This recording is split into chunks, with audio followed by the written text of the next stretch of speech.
संस्कारी बेटी। शालिनी की उम्र लगभग 28 साल की हो चुकी थी, लेकिन अभी तक उसकी शादी नहीं हुई थी।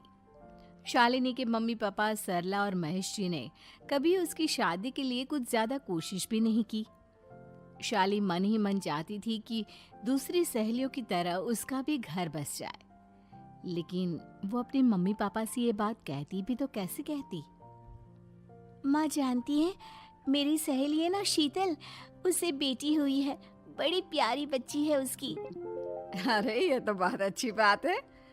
उसकी शादी भी तो 4 साल पहले हो गई थी ना। अब क्या करे बेटा, चाहते हैं तो हम भी यही है कि तुम्हारी शादी हो जाए, लेकिन कोई अच्छा लड़का मिलता ही नहीं।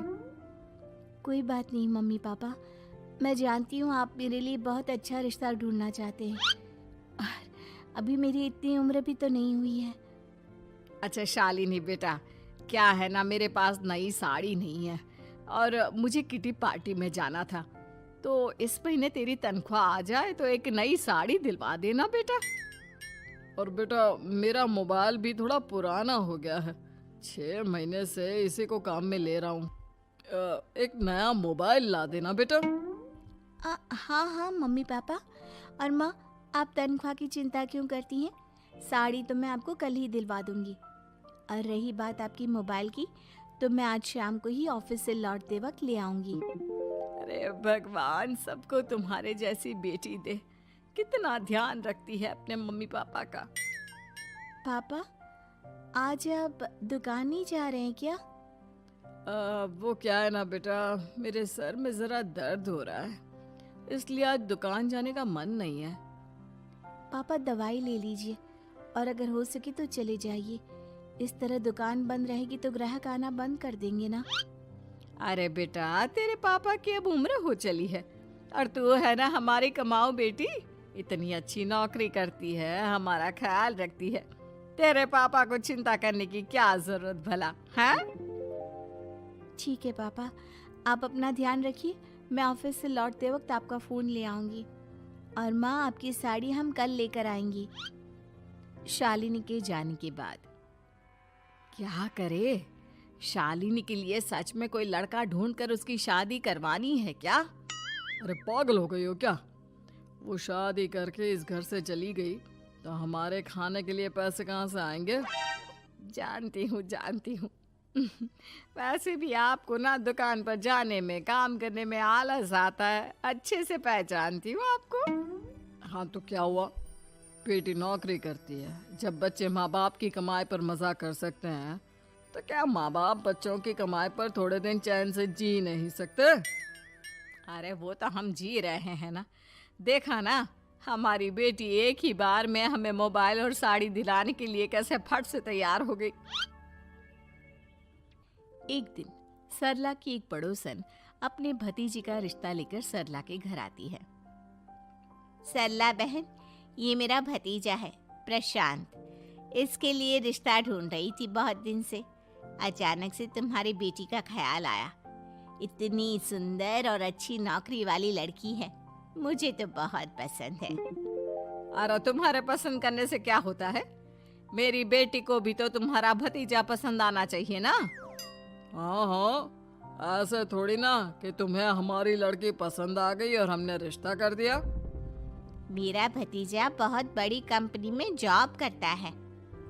अंकल जी, मैंने आपकी बेटी को देखा है और वो मुझे बहुत पसंद है। हाँ हाँ, तुम्हें तो पसंद है, लेकिन हमें भी तो उससे एक बार पूछना पड़ेगा ना। तो बुलाइए ना शालिनी को, उससे पूछ लेते हैं कहाँ है वो।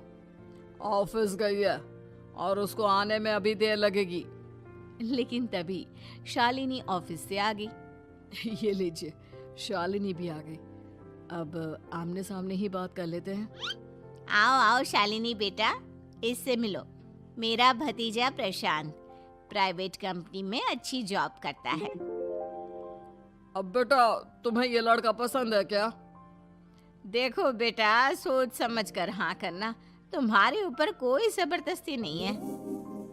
मम्मी पापा, प्रशांत की जॉब और उसकी बातें सुनकर मुझे तो काफी अच्छा लगा। मैं उससे शादी करने के लिए तैयार हूँ।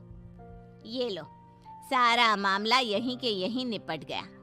लड़का और लड़की राजी हैं, तो अब हमें क्या। सरला की पड़ोसन और प्रशांत वहां से चले जाते हैं। अगले दिन, क्या हुआ मम्मी पापा, आप इतने उदास क्यों लग रहे हैं? वो क्या है ना बेटा, तुमने शादी के लिए हाँ कर दी उस लड़के के साथ। तो क्या हुआ माँ, उस लड़के में कोई खोट है क्या? आपको वो पसंद नहीं? अरे नहीं नहीं बेटा, जिसमें तुम्हारी खुशी उसमें हमारी खुशी। हमें भी लड़का पसंद है। तो फिर क्या बात है? अगर कुछ भी है तो आप मुझे बता सकते हैं। तुम्हारी माँ ये सोच सोच कर परेशान है कि तुम्हारे बाद हमारा क्या होगा। तुम हमारी इकलौती बेटी हो, हमारा बुढ़ापा कैसे कटेगा। अब बेटा, हम अपने बारे में सोचकर तुम्हें जिंदगी भर शादी करने से रोक तो नहीं सकते ना। जाओ, तुम अपनी जिंदगी में खुश रहो, हमारा क्या है, जैसे तैसे जी लेंगे।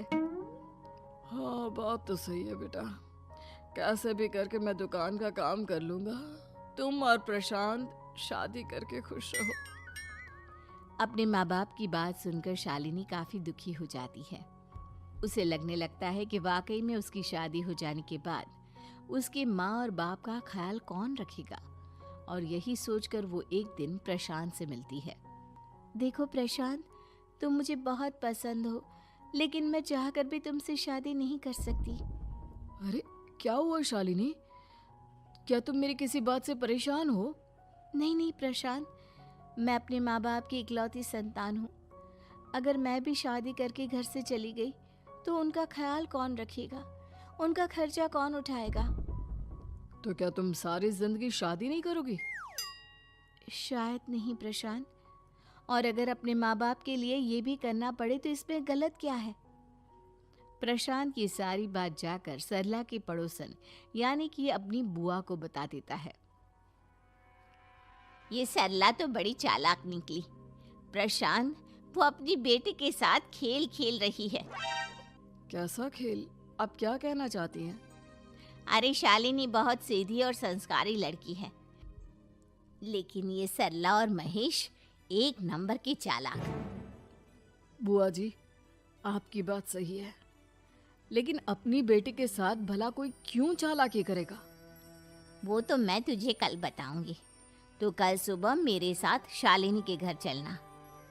और फिर अगले दिन, क्या हुआ सरला बहन, तुम्हारी बेटी ने तो शादी के लिए मना कर दिया। अब पता नहीं बहन जी क्यों मना कर दिया।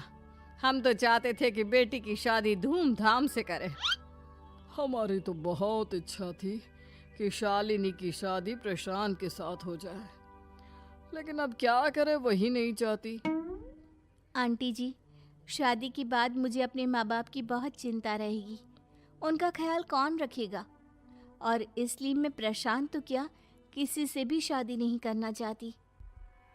अंधी हो गई हो क्या माँ बाप के प्यार में? पहले जरा अपने माँ बाप से सच तो पूछ लो। कैसा सच?